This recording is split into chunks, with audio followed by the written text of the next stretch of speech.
రాష్ట్ర వ్యాప్తంగా BRS party working president KTR పిలుపు మేరకు కోడంగల్ నియోజకవర్గ లగచర్ల ఘటనపై చేపట్టినటువంటి ఆందోళన కార్యక్రమంలో భాగంగా నాగర్ కర్నూలు నియోజకవర్గ మాజీ ఎమ్మెల్యే మర్రి జనార్దన్ రెడ్డి ఆదేశాల మేరకు బీఆర్ఎస్ పార్టీ శ్రేణులు నాగర్ కర్నూలు నియోజకవర్గంలోని అన్ని మండలాలతో పాటు నాగర్ కర్నూలు జిల్లా కేంద్రంలో బీఆర్ఎస్ పార్టీ మున్సిపల్ చైర్మన్ కల్పన గౌడ్, వైస్ చైర్మన్ బాబురావు మరియు వివిధ వార్డుల కౌన్సిలర్లు, అదేవిధంగా మాజీ జెడ్పీటీసీ, ఎంపీపీ మరియు కార్యకర్తలతో కలిసి భారీగా ర్యాలీ నిర్వహించి లగచర్ల రైతన్నలను బేషరతుగా విడుదల చేసి వారిపై చేపట్టిన అక్రమ కేసులను తీసివేయాలని డిమాండ్ చేస్తూ బాబాసాహెబ్ అంబేద్కర్ విగ్రహానికి పూలమాలలు వేసి వినతి పత్రం సమర్పించారు. ఈ సందర్భంగా ముఖ్య కార్యకర్తలు కొందరు మాట్లాడుతూ సీఎం రేవంత్ రెడ్డి సొంత నియోజకవర్గంలోని లఘుచర్ల రైతులపై అక్రమంగా కేసులు పెట్టి వారిపైన థర్డ్ డిగ్రీ ప్రయోగించి జైళ్లలో నిర్బంధించి రైతన్న చేతులకు బేడీలు వేసిన కాంగ్రెస్ ప్రభుత్వం నిరంకుశ అణచివేత విధానాలకు నిరసనగా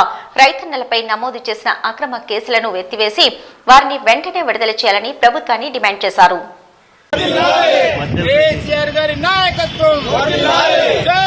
తెలంగాణ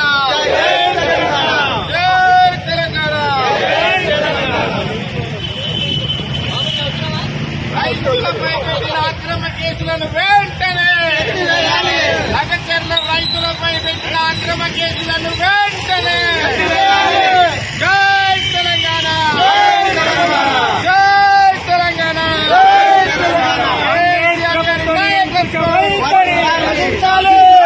ప్రభుత్వ నిరంకుశ వైఖరి, కాంగ్రెస్ ప్రభుత్వ నిరంకుశ వైఖరి, లగచర్ల రైతులకు వెంటనే, లగచర్ల రైతులను వెంటనే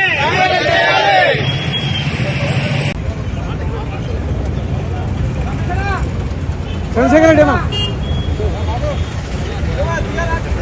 లగచర్ల రైతులను వెంటనే, లగచర్ల రైతుల వెంటనే, రైతు రుణమాఫీ వెంటనే, రైతు భరోసా వెంటనే, రైతు భరోసా వెంటనే, రైతు బంధు వెంటనే. జై తెలంగాణ, జై తెలంగాణ. కేసీఆర్ గారి నాయకత్వం, కేసీఆర్ గారి నాయకత్వం, కేసీఆర్ గారి నాయకత్వం.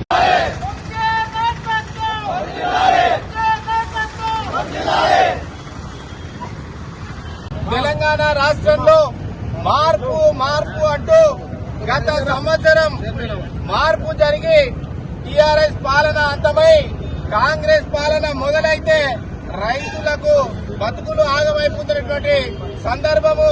ఈ సందర్భంగా మనం చూసినట్లయితే ఈ సంవత్సర కాలంలో రైతులకంతా కూడా ఈ ప్రభుత్వం మోసం చేస్తా ఉంది. పూర్తిగా కుట్రపూరితంగా రైతుల యొక్క స్కీమ్లన్నీ కూడా ఎత్తేస్తా ఉన్నారు. ఆల్రెడీ రైతు బంధు ఎత్తేసిరు, రైతు బీమా ఎత్తేసిరు, పంటల సబ్సిడీ ఎత్తేసిరు.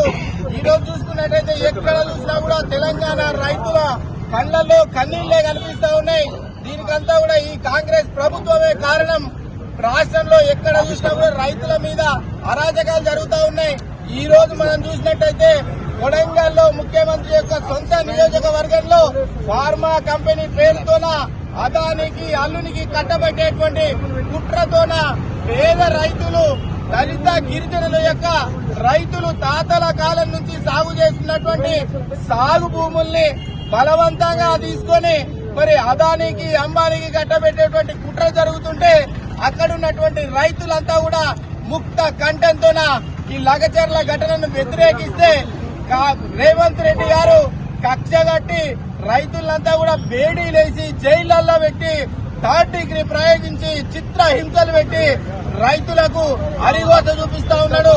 రాబోయే కాలంలో తెలంగాణ రైతాంగం అంతా ఏకమై కాంగ్రెస్ ప్రభుత్వానికి బుద్ధి చెప్పేటువంటి రోజులు దగ్గరలోనే ఉన్నాయి. ఖబర్దార్ రేవంత్ రెడ్డి, ఖచ్చితంగా ఈ ప్రభుత్వాన్ని దించేటువంటి రోజులు దగ్గరలో ఉన్నాయి. ప్రజలంతా తిరగబడతా ఉన్నారు, రైతులంతా తిరగబడతా ఉన్నారు, కార్మికులు కర్షకులంతా కూడా నీకు వ్యతిరేకంగా పోరాటం చేస్తా ఉన్నారు.